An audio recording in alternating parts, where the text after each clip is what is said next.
इस वक्त आपसे कहना चाहता हूँ, जो फॉरेस्ट ज़मीन है उस फॉरेस्ट ज़मीन से लेकर के जो गरीब लोग झोपड़पट्टी बना रहे हैं, उसमें क्या इतना भ्रष्टाचार क्या है। आप सोशल वर्कर हो, राज त्रिपाठी जी से मुलाकात हो रही है मेरी। आप बता सकते हो कि फॉरेस्ट डिपार्टमेंट के क्या नीचे से लेके ऊपर तक भ्रष्ट है, उसका ब्यौरा दे सकते हो, पूरा जानकारी दीजिए आप। नमस्कार दोस्तों, मैं आपको बताना चाहता हूं कि आपका सवाल क्लियर नहीं हो पा रहा है।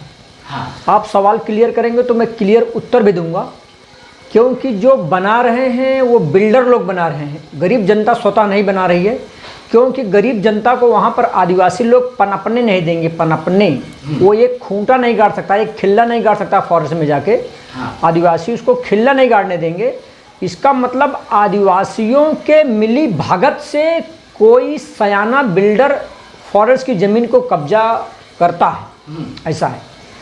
तो अब जो ज़मीन कब्जा कर रहा है, जो व्यक्ति ज़मीन कब्जा कर रहा है, उसमें फॉरेस्ट वाला न मिला हो, ऐसा हो नहीं सकता। फॉरेस्ट का कोई न कोई अधिकारी 101%। अभी आप बोलेंगे 100 तो 101 कहाँ से आ गया। एक एक्स्ट्रा ये है कि वो व्यक्ति खुद, तो वो हो गया 101। तो 101% फॉरेस्ट का कोई न कोई अधिकारी उसमें मिला हुआ है। और जितने भी अपराध होते हैं, जितने भी भ्रष्टाचार होते हैं, जितने भी गलत कार्य होते हैं, उनमें संबंधित अधिकारी या क्लर्क या सिक्योरिटी कोई न कोई निश्चित मिला रहता है। नेक्स्ट क्वेश्चन करिए आप। जो गरीब जनता उस घर को ले रहे हैं, फॉरेस्ट के जमीनों, उनको कागज का पता नहीं है, सारी चीजें कुछ भी नहीं पता है। एक नोटरी 100 रुपये का ले लेते, उनको लगता है कि ये चीज है, सही है। आप कागज के बारे में आप बताइए, किस तरह से वो लोगों को जानकारी मिलना चाहिए कि लोग खुला होना चाहिए कि सारी चीजें जानकारी उनको मिलनी चाहिए। अब उसमें कैसा है, उसमें अपना ही कोई बंदा उनको फंसाता है। जैसे जो व्यक्ति खरीदने के लिए गया, उसका कोई नातेवाईक, नात रिश्तेदार, पड़ोसी या क्लोज फ्रेंड जिन पर वो अटूट भरोसा करते हैं, वही उनको ले जाके वहाँ पे बझाता है, फंसाता है। तो जैसे ही उनको मालूम पड़ता है कि हम फंस गए हैं, हम अटक गए हैं, हमारे साथ गलत हुआ है, उनको तुरंत ही नज़दीकी पुलिस स्टेशन में जाके लिखित शिकायत करना चाहिए, FIR दर्ज कराना चाहिए कि ये ज़मीन फॉरेस्ट की है और इन्होंने हमको इनके जरिए बेचा। तो जिसने बेचा वो भी आ गया, जिसने बेचा वो भी आ गया। और एजेंट, पेपर की जानकारी उनको कुछ भी नहीं पता है और अनपढ़ रहते हैं। Yes, agent, AGENT, agent. Agent को हिंदी में कहते हैं अभिकर्ता, just time. I will do it, just time. तुरंत जो काम करता है उसी को एजेंट कहा गया है। एजेंट की परिभाषा बता दूं, एजेंट और दलाल एक बहुत बड़ी चीज़ है। लेकिन आज एक दलाल अपने आप को दलाल कहने में शर्मिंदगी महसूस करता है। दलाल वह होता है जो विदेशों से बड़ी बड़ी शिप, बड़ी बड़ी जहाज़ें, बड़ी बड़ी तोपें भी अगर भारत सरकार खरीदती है तो एजेंट को कमीशन दिया जाता है।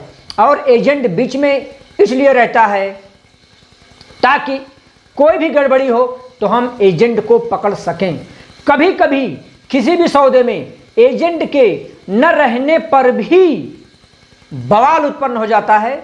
इसलिए अगर कोई बड़े बड़े पूंजीपति हैं तो वो कोई भी सौदा करते हैं तो विदाउट एजेंट वो सौदा करते ही नहीं हैं। तो कुछ परिस्थितियों में एजेंटों का रहना अति आवश्यक है। लेकिन उनको एजेंट भी सही तरीका नहीं बताते कि पेपर में क्या क्या चीज रहता है, उनको तो पता ही नहीं है सब क्या है।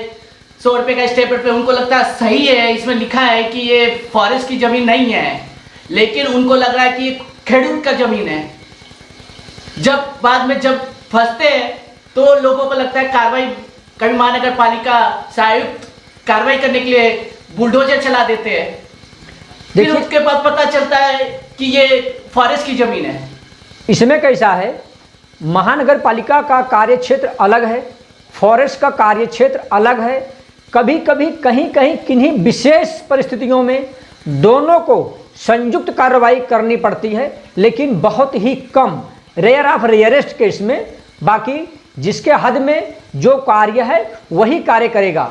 रहा सवाल उस स्टाम्प पेपर के बारे में जानकारी, उस पेपर के बारे में जानकारी, तो उसका उत्तर मैं दे चुका हूँ कि उनको बीच में एजेंट रखना चाहिए, और एजेंट ऐसा जो ऑफिशियली एजेंट हो, जो रेरा की तरह कार्य करता हो, या कि उसका ऑफिस हो, 2% कमीशन लेता हो। ये जो एजेंट फंसाते हैं ये 50,000 मिनिमम, 25,000 10,000 नहीं लेते, ये 50,000 1 लाख 2 लाख का खांचा रखते हैं।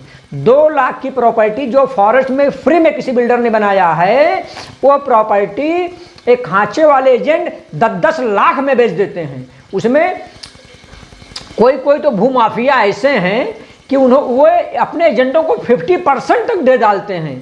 तो 1-2 लोगों को मैं भी मिला कि भाई ये 10 लाख में 5 लाख आपने एजेंट को दे दिया, आपको 5 ही लाख मिला, तो आपको फ़ायदा क्या हुआ? उन्होंने बोला हम आदिवासी को 25-50 हज़ार दिए हैं, 1-2 लाख हमारा मटेरियल में गया, तो भी हमें 3 लाख का फ़ायदा हुआ।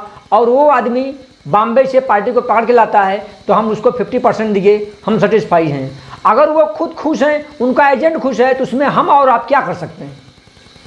जो फॉरेस्ट के मिनिस्टर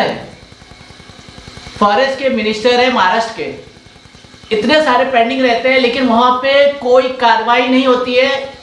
वसई विरार में मुंह माफिया लोग का चलता रहता है। उसके लिए बहुत सारी यंत्रणाएं हैं, मानवाधिकार है, वहाँ पे कंप्लेन करिए, लोकायुक्त है, उपलोकायुक्त है, और बॉम्बे हाई कोर्ट में आप रिट दायर करिए, और